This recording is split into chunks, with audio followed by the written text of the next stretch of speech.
Howdy, folks. It is a Sunday morning and we're up bright and early. It is pretty cold in Joburg, hence the reason why we've got puffer jackets on, Lyle Cooper and myself, and we're indoors.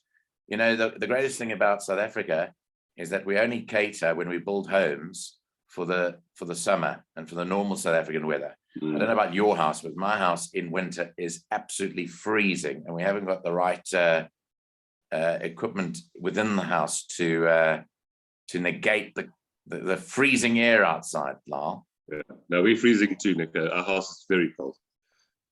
We've got big racing today in Joburg, but before we go on that, you know, we talk about all things here on Clock in the Gallop. We're not restricted. We don't have any set menu and we're not abiding by any laws and regulations and what we can and can't say. But golf is what I want to chat to you first about. Okay, because you're a golfer and you're a pro. Well, you were a pro golfer. Now, this live golf thing, okay, versus the PGA Tour. What's your take on it all? I mean, Greg Norman was going to break away years ago, and then is eventually succeeded now, but it's fragmented the golfing world, hasn't it? Yeah, I personally thought the PGA should probably go along with it because they're losing some big boys now. And they don't want to do that. One or two of these big guys are going to change the whole world of golf. So, you know, pretty much like us in racing in South Africa, they all need to come together and make a deal together, don't they? Yeah, but I mean, it's just finished now, hasn't it? And Charles Schwartzel walked away with mega millions of rand if you convert it. Yeah. But now the PGA Tour has been steadfast in their approach. They're basically saying these guys that have gone to play are out. They won't be playing in PGA Tours. Well, their tour card has been revoked. Yes. But just 2 points on that. I mean, Charles Schwartzel, since I saw him I actually worked with him a little bit when he was 17. Really? And I said to myself, this is the best golfer I've ever seen in my life. Really? And I included Tiger Woods. Charles Schwartzel is... Yeah. He had a few personal issues which he went off the rails, but wow, that guy. And also the other point is that the guys that are left and going to the new tour are so rich. I don't think they really care about where they play. Yeah, that's seriously well. But I don't know a lot about. I haven't read up a lot about it. But what I do know is that they've made it a bit snazzier in terms of the whole, you know, what happens during the tournament. And a lot more happening in terms of sideshows and so forth, which the PGA Tours has always been, you know, pretty straight and narrow. They've veered off a straight path a little bit.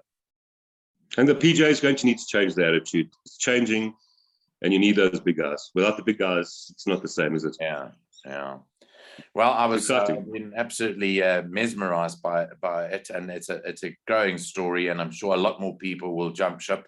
Looking at the size of the purses and how much they've thrown at it. But that's golf. Let's talk racing today. It's the Jubilee Stakes. Now, previously, I think in years gone by, and I checked just before we came on air, that winners of the Jubilee handicap, it was known, would be given preferential treatment going into the Durban July, as was the case in yesterday's Cup trial, which was so smartly won by Airways Law. But it's not the case. So, horses will use this race today to have a prep run, really, going into the Hollywood Bets Durban July. But it is not a race that if you win, you're guaranteed entry. And people need to know that, because some people out there assuming that if you win the Jubilee, you'll get in. That's not the case. Even the Cup trial, that's not the case. They say preferential treatment will be given to the winners of races like the Cup trial. And a horse that runs today will have to be very, very good in order to get into the final field, which is announced in just over a week's time. So we need to make that clear. But there's some very good races today, Lyle, and we want to run. It's a lovely card. It is a nice card. So we want to go through it.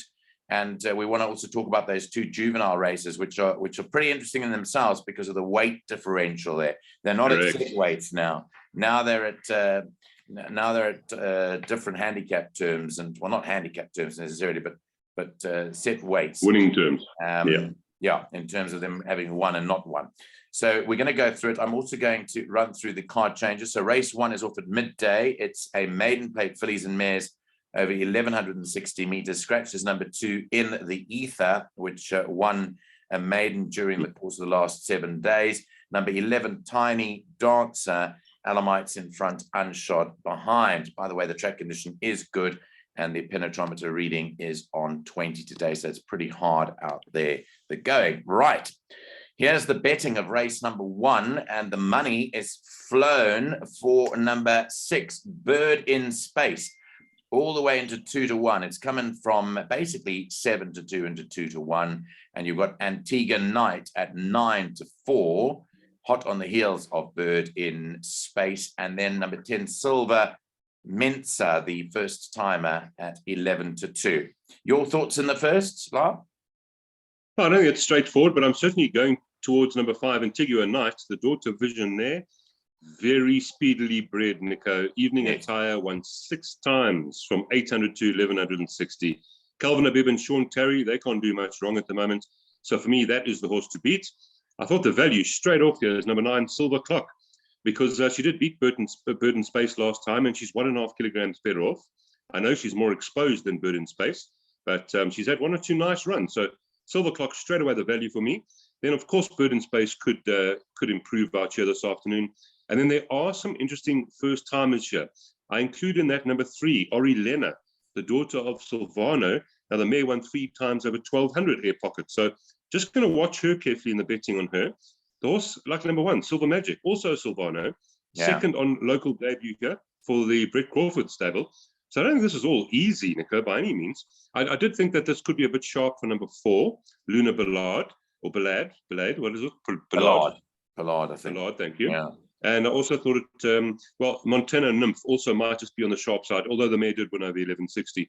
So for me personally, 5 Antigua Night, 9 Silver Clock in that order, and then only Bird in Space and Ori Lena and Simply Magic. So not straightforward, I thought, Nico. Yeah. Well, I pick up on your horse Antigua Night here, a daughter Visionaire. She is well bred, as you mentioned out. She ran 3rd to Glittering Girl. Glittering Girl did herself proud in running in that big 2-year-old race at Scottsville, as we well know. I think she ran 2nd there. And it was a very, very good run. So I agree with you. I think that might well be the horse to follow in the first race, Sean Terry's Antigua Night, number 5. Both Lyle and I are on to that one today in the first event of the day. Right, we move on to the second, which starts off the bipod. It's a maiden over 1160. A couple of scratchings here. Number 1, Captain Persia, and number 2, Sonnenstrahl are out, leaving 9 runners in the second. Here, number 1 and 2 are scratched. There are no other changes to report. I can tell you that what has come through is that Francie Herald is not riding today. Okay. I think he just had the 1 ride today, so he won't be riding that in the last of the afternoon. Now, let's have a look at what's happening here. The favorite is Pinch Hit, who was a beaten favorite last time out and is 9-10. But the money has come for 2 newcomers. Number 3, Spielberg, from 9-2 into 3-1, and number 9, Run for Cover, who's coming from basically 7 and 8-1 into 9-2. What I did look at closely was Run for Cover last night. I looked at the pedigree. Now, he is a son of Erupt out of the mare A Daughter's Legacy, who won over a lot further.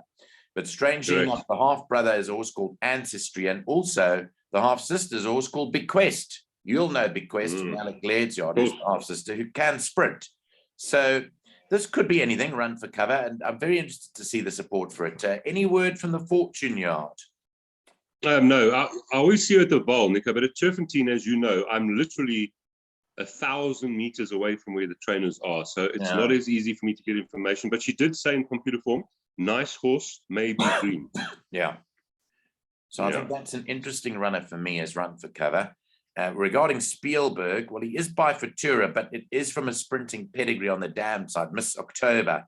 The horse's Spring Break, Tempting Fate is the half brother, who's by Master of My Fate. But being by Futura, you'd think it went a bit further than this.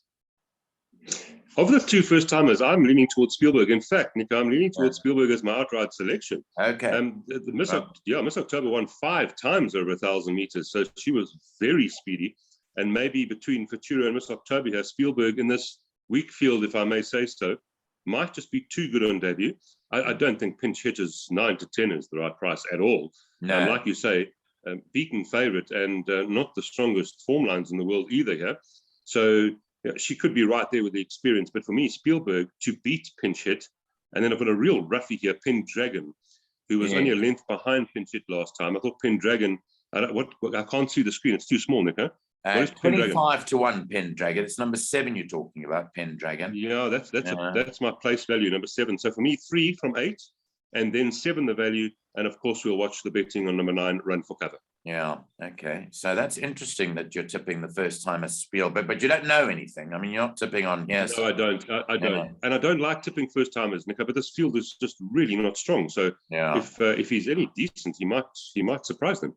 Okay, yeah, Spielberg for Suzette Viljoen and Paul Peter. Of course, Paul's won a couple of races with that what's that horse called, Vanderbilt, that's won so well for Suzette Viljoen. So may continue to win there in the second today. Okay, we'll page on to the start of the place accumulator. By the way, Neil Andrews and his lovely wife Lochlaw will be doing the Take a Bet show, which will be up on all our channels as well. They'll be choosing a bet to take. Neil's also studied the card and will be coming out with our joint effort with regards to that. Race 3 at 13:05 is a maiden over the 1,800-meter trip. And the third, number 2, Dawn Mission, has cheap pieces. Number 3, Atlantic City, Alamites in front only. Number 9, Man's Night, also has cheap pieces on. So let's have a look at what they're saying here in the market. Dawn Mission, number 2, is at 15 to 10. Number 9, Man's Night, at 3 to 1. And then number 1, The Brief, a bit of support in from 4 to 1 to 7 to 2. And the other one in single figures is number 5, Chasing Mavericks, who's at 5 to 1. What's your feeling on the third, Lyle? Well, there's not much speed in the race. I thought 2, Dawn Mission, number 6, Grand Destiny, and the 9, Man's Night, the only ones with real speed here. I'll make this a bit of a match race, Nico, with number 9 on top, Man's Night. Muzieni for the Aussie team, son of Gimme the Green Light and Mr. Pandarim's colours. Now, he went on debut over 17, ran a good second behind Mike True North. Satoshi's come out and won. And then from a horrible draw last time, but it was a small field, he ran second behind Satoshi over 2,000. I mean, that is a very good start for a young 3-year-old. Cheek pieces go on, drawn 3. So he is my first selection, but I do believe he'll have to beat number 2, Dawn Mission. King Miller for Candace Dawson, knocking very hard.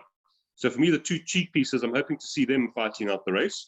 And then the value, so to speak, will be number 5, Chasing Mavericks. So it was only 0.7 of a length behind Dawn Mission last time. So no reason why this one couldn't win. So 9, 2, and 5, I thought maybe a match race between the cheek pieces. Yeah, then maybe they'll go cheek to cheek then, and the finish then, those 2 horses, Dawn Mission and Man's Night. What I can tell you is that I've been very impressed with the way that the Candace Dawson stable has turned the corner. I really liked, I don't know what you liked the other day because we didn't compare notes, but I made another level a good thing. I told Alistair Cohen so as well. I really liked that horse after its previous run, which I was privileged enough to commentate on. I thought that he was the right horse when he won his race in that graduation plate the other day, but Toffer's won well, and all the horses seem to be running well. So I'm a big Dawn Mission fan today, Lyle. Good. And I think it'll go pretty close to winning. The fact that the cheapies may just sharpen it up a bit, but I don't believe that much else can trouble what you've mentioned there in the third. Right, the fourth starts with the pick 6 at 1:45. It's a merit rated 96 handicap, some old rivals featuring again here, 1,600 meters. The scratching in the race is Willow's Wish, number 8, who was originally quoted in the market at 5 to 1. So there will be some betting adjustments with the scratching of Willow's Wish here. The other changes, numbers 2, Prince Evlanoff, and number 6, Nordic Rebel, both have compression masks on. This is a typical handicap race with several horses coming into the picture here. They're betting Wafif, number 4, 9 to 4. Number 3, Leopold, 5 to 2. Number 8, Willow's Wish, was 5 to 1, but obviously, as we said, that's going to come out. Then in Lama and Prince Evlanoff, 7 and 8 to 1. And then double figures about the others.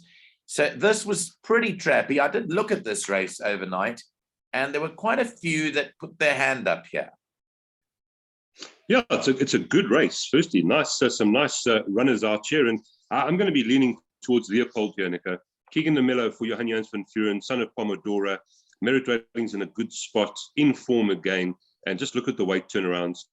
3 runs back, was quite well beaten behind Wafif, but is 7 kilograms better off. The penultimate, half a length behind Indlamu, is 3 kilograms better off. Yeah. And then last time, 0.2 of a length behind Wafif and a 1 kilogram better off. So for me, Leopold, from that draw of 7, is the horse to beat. But big respect for Wafif, of course. And then my value here is going to be number 2, Prince Evlenov. JP van der Merwe for Alec Laird. Just look at who he's been running against. And the last two runs, there have been a lot of winners from those form lines. And on the El Mutana form line, there's a few in this race behind him, including horses like Indlamu. So I think number 2 is a bit of value. But between, I'd go 3, 4, 2, and 1. I would make it between those, but I'm certainly leaning towards Leopold. Okay, now I had a completely different view of this race. I thought it was really, really open. I agree with you with Leopold against the fancied runners and the fact that he'd be the best of my fancied runners. But, these hard knocking horses, the likes of Back to Black, okay, with Gavin Larena back on. Now, Gavin Wright, this is one of our favorite horses here on Clock in the Gallop, Lyle. Yes. Because Neil and I have gone for this on a number of occasions when it's done really well for us. And it's the first time I'm looking at the betting, and I cannot believe that it is 14-1. Really and truly, I can't believe it. Now, I'm telling you openly now, if I took a pick 6, I'd go field. I'd put in everything. Yes. Because if I'm liking Back to Black at 14-1, and that's sort of second from the bottom in terms of the betting, then I'm going field. I think this race is trappy, and I think it's due for an upset. And I'm not going to have an outright selection in that one. But I do agree with you. All right. Of the fancied horses, Leopold is the right one. You owe me about 16 copies, so why don't I take Leopold and you take Back to Black? Well, that's very skewed, Lyle. I mean, if you look at the betting, one is 5-2 and one is 14-1. I'll tell you what. Yes, but you're very talented. I'll tell you what we'll do.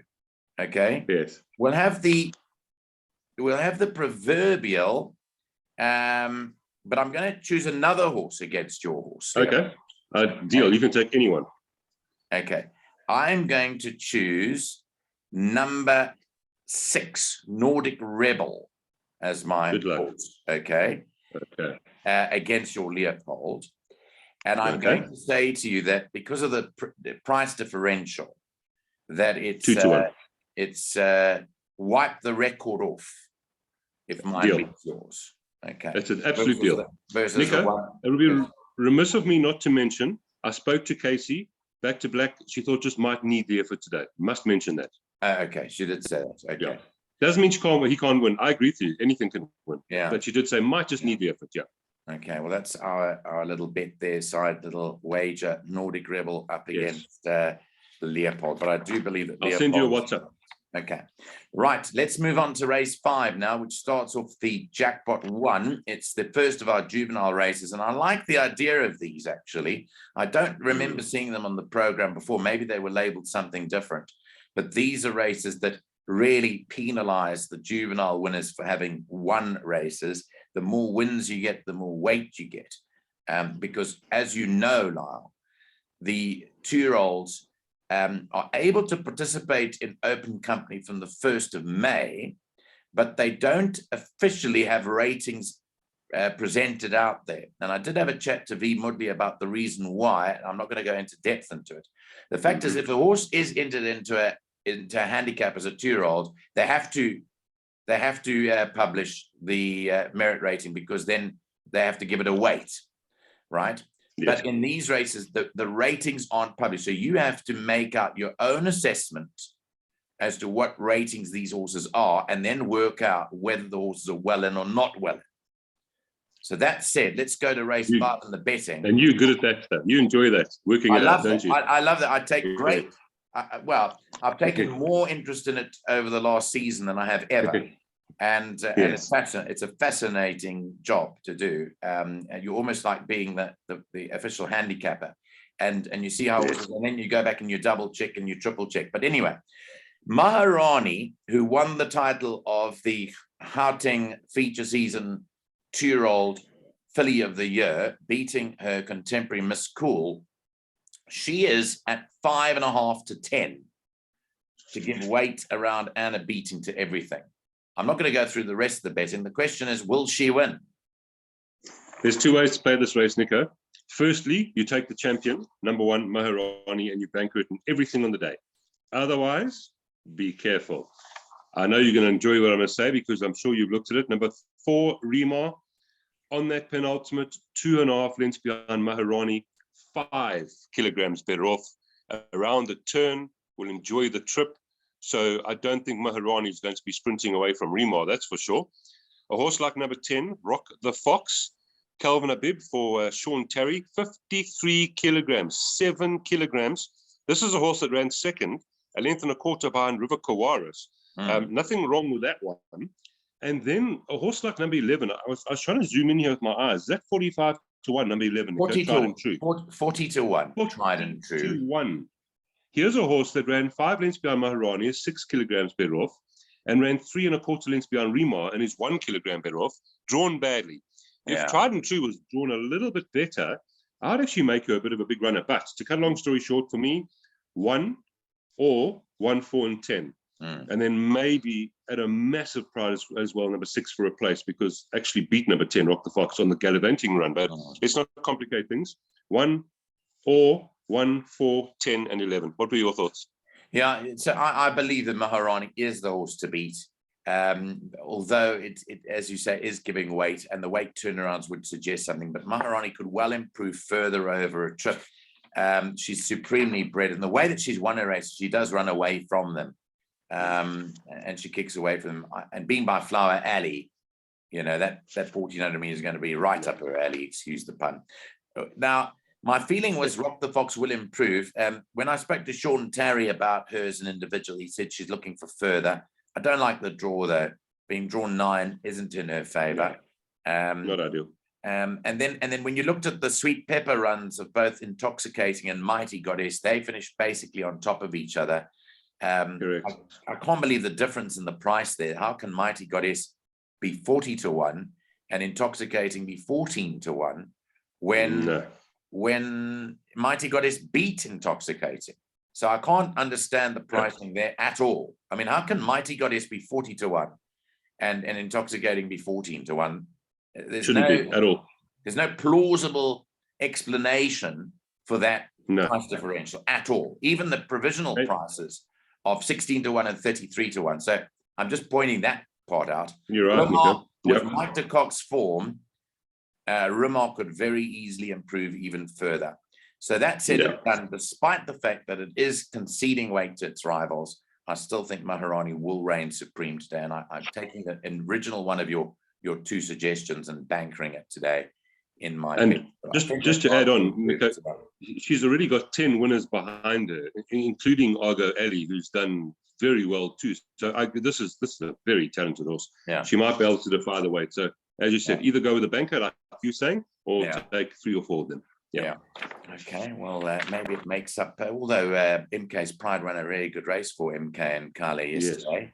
So that's that's there. Okay, we've got to rush it along a bit because we've been ambling along and we only have 10 minutes of show left. So race 6 is off at 5 to 3. It's a juvenile stakes over 1400 meters. Let's just quickly tell you if there are any changes here. There are no scratchings. Just number 5, Laguna Verde, races with a compression mask on. Lots of money here for Quantum Theory. This is 8 to 1 to 3 to 1 because of the fact that it is getting weight from the horses like Argo, Alley, and Mercantile. Correct. Well, of course, we know Thunderstruck came out and won the Group 1. So Quantum Theory ran second to Thunderstruck, 56 kilograms, big runner from a draw of 1, and the money rightly coming. Argo Alley is, of course, the horse to beat. That second by Maharani, very good run. And then since then, just got better and better. Really nice wins. A bit of a wide draw for Argo Alley, but the horse to beat. But Nico, I have one for you here that could be the value bet on the card. Number 7, Thunderstone. What is it trading now? I can't see. 8-1. That's 8-1. Okay, Thunderstone. It was 12-1. I chatted to Casey and Roy Magna. This is a good horse, the son of Sofoli ranked. He's also drawn wide, but he beat Cool Winter on debut. 4 winners from that form line. Then ran third behind Miss Cool. And let me mention 2 horses that were behind him in that Group 2, Karangatang and Cool Winter. So Thunderstone's got horses like Cool Winter and Karangatang behind him, and he was 12-1. So this for me is the value straight out, best value bet on the card. Okay, Thunderstone, he's a wonderful horse. I've often commented to them. He's a wonderfully bred horse too. He's 8-1 in the market. There's lots of money for Quantum Theory. People are looking at that Thunderstruck form line and taking it as read. The other one that I wanted to mention as well is number 4, Golden Prospect, Lyle.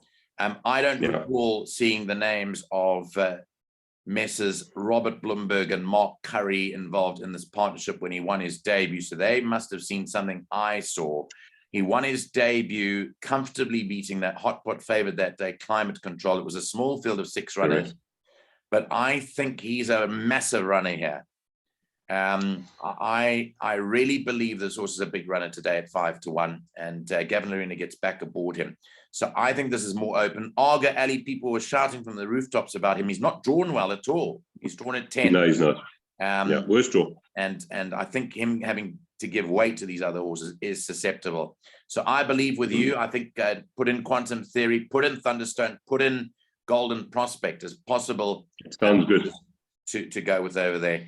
I'm quite big actually on the chance of Golden Prospect to go close in that race too. Okay, race 7 is the Jubilee Stakes Grade 3. It's over 1,800 meters. Here you can scratch number 5, Marching On Together. This is the feature race today. They're betting even money, Naval Guard. That's sure, right. A bit low, isn't it? Well, I know he's an up-and-coming horse, but even money. No, we have to no. read what we're seeing. Even money, Naval Guard. 4-1, Puerto Manzano, number 1. 6-1, the 3-year-old filly, Perfect Witness. And 7-1, number 2, Second Base. Is the betting right? I don't think so, Nico. Like you said, they're 4-1 about the second best weighted horse in the race and 6-1 about the best weighted horse in the race, 10-1. Let's start off with Puerto Manzano. Son of Seek again, nicely weighted. Keegan de Mello aboard. That third behind Asterix last time. He's got Flying Carpet, MK's Pride, and Committee Din behind him. That second behind MK's Pride in that penultimate. Fantastic run. And because he's so well weighted, Puerto Manzano, I was actually there on his debut. I did the interview on debut when he dead heated with thumbs up, if you remember. That's I remember that. That was right. That was a race full of controversy as well. Correct. So he's always been a little bit disappointing me because they expected the world from him. But I mean, if you look at these last 2 runs, there's nothing wrong there. So for me, that's the horse to beat. And then Perfect Witness, who's the best weighted horse in the race. Yes, he is. She brings fantastic form to the table here. 51.5 kilograms with blinkers on for the first time. She could be very dangerous. And then, of course, we'll mention number 7, Naval Guard, because he's up and coming. But he's got a lot to do here at the waist to beat those 2 I've mentioned, Nico.